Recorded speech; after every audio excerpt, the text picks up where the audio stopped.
English news broadcast live on ERi-TV. It's exactly 10:30 p.m. on Eritrea's local time from our headquarters at Asmara with your domestic and international news in brief. I am Zahra Badouri, but first we'll begin with your major headlines for this broadcast. Training on social sciences to youth in southern region. Training on pedagogy to teachers in Sawa, and two more on your domestic. US's B-52 bomber flies over Middle East and tensions with Iran. Bombs kill dozens of civilians in Burkina Faso, Ouagadougou capital.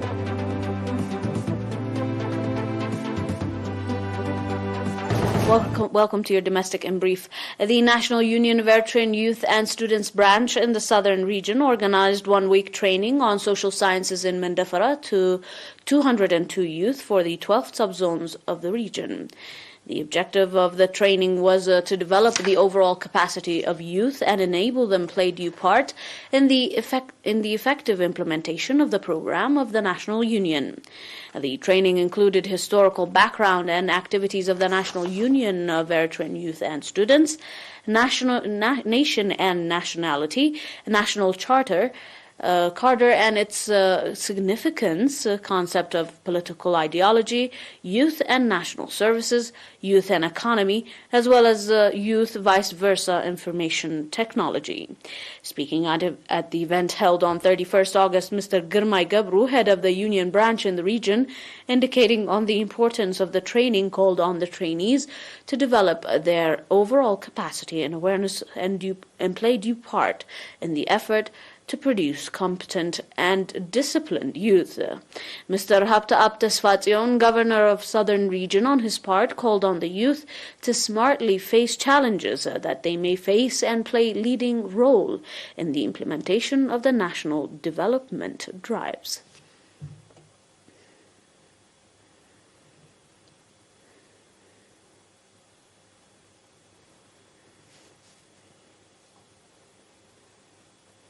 Two-month training of pedagogy has been organized to teachers in mother tongue from the subzone of Forto Sawa, Salah, Karkabat and La'laigash. Speaking at the concluding event of the training on 4th September, Mr. Muhammad Ali Ibrahim, head of the Ministry of Educational branch in Gashbarka region, said that the objective of the training that was provided to 31 teachers in Bedouiyat, Tigray and Saho languages was to develop the capacity of the teachers, and that will have significant contribution in the development of training in the teaching and learning process, indicating that the similar training programs have been organized in the past and encouraging results had been registered.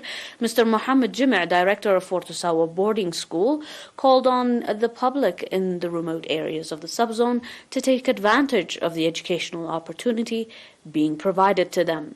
Mr. Abu Bakr Mahamoud, administrator of the Forto Sawa subzone, on his part, called on the trainees to diligently to the advantage of citizens in the remote area.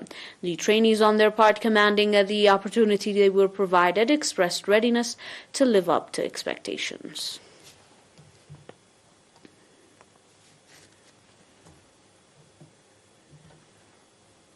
Seminars aimed at developing the understanding of the public on law and increasing participation in controlling crimes and offenses was organized in Karan town from 31st August to 2nd September.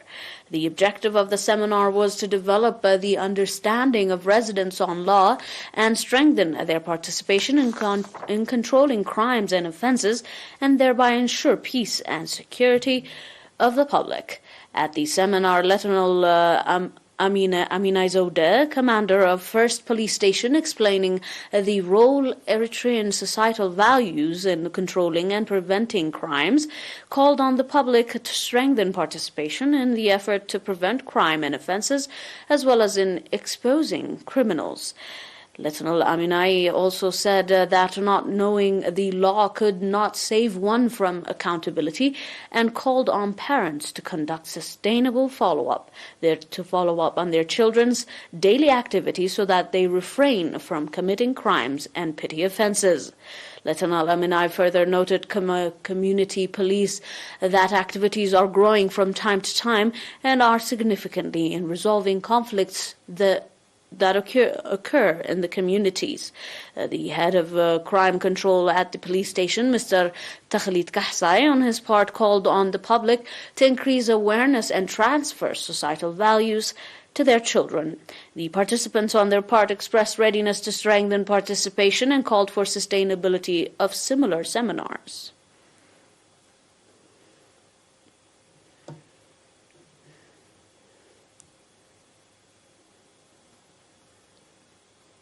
On your final domestic and health report, one patient has been diagnosed positive for COVID-19 in tests carried out today at testing stations in the central region. On the other hand, one patient who has been receiving medical treatment in hospital in the central region has recovered fully and has been discharged from the facility.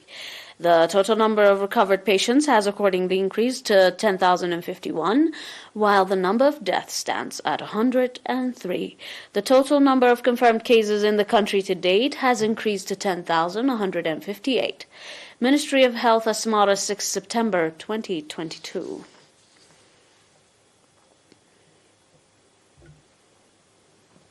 That is all for your domestic. Up next with your international. Stay tuned for more.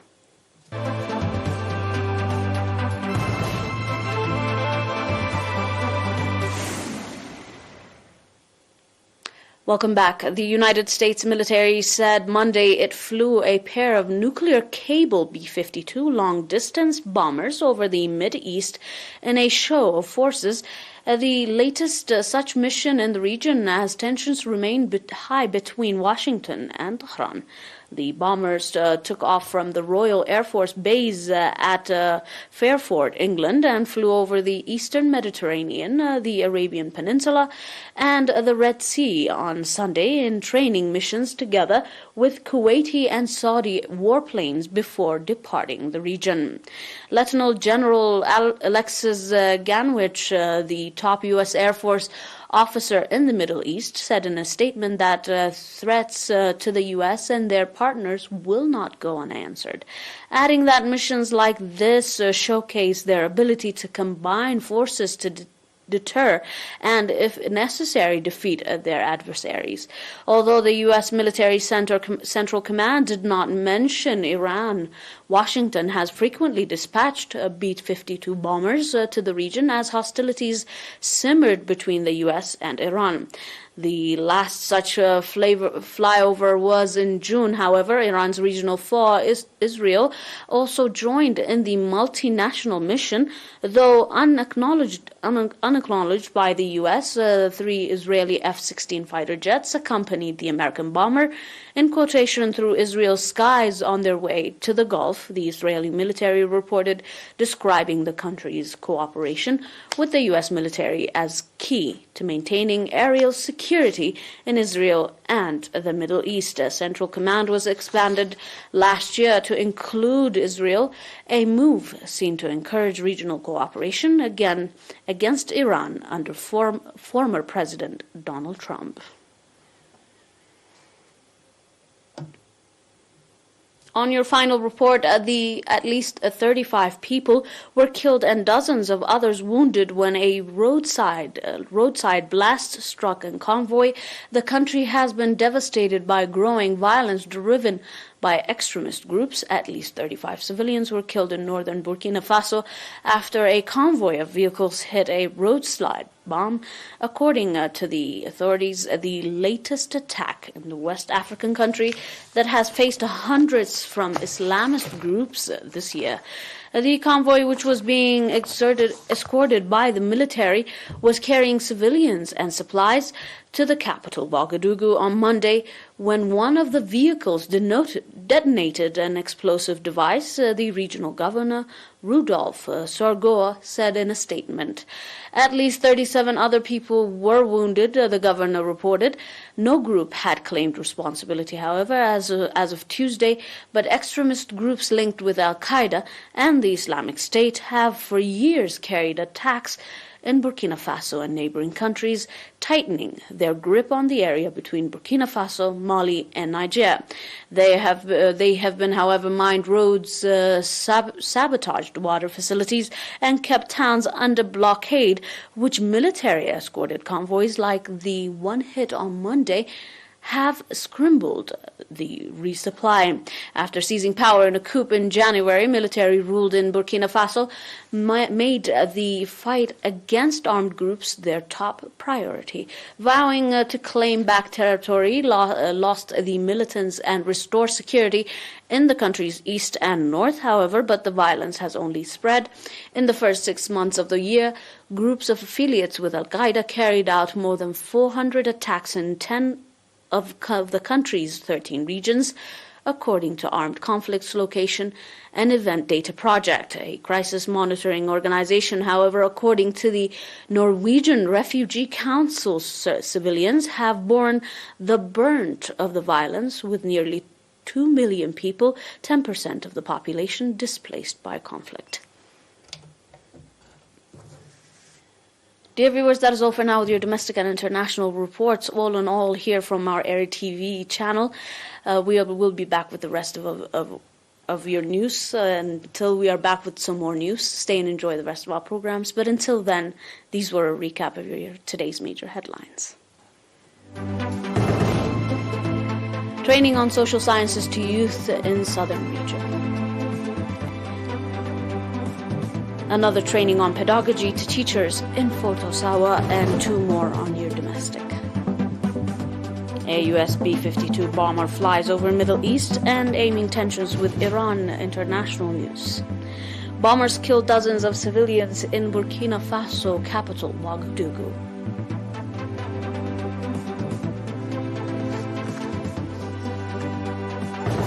From our headquarters here at Asmara, have a nice evening with the rest of our programs, and thanks for watching.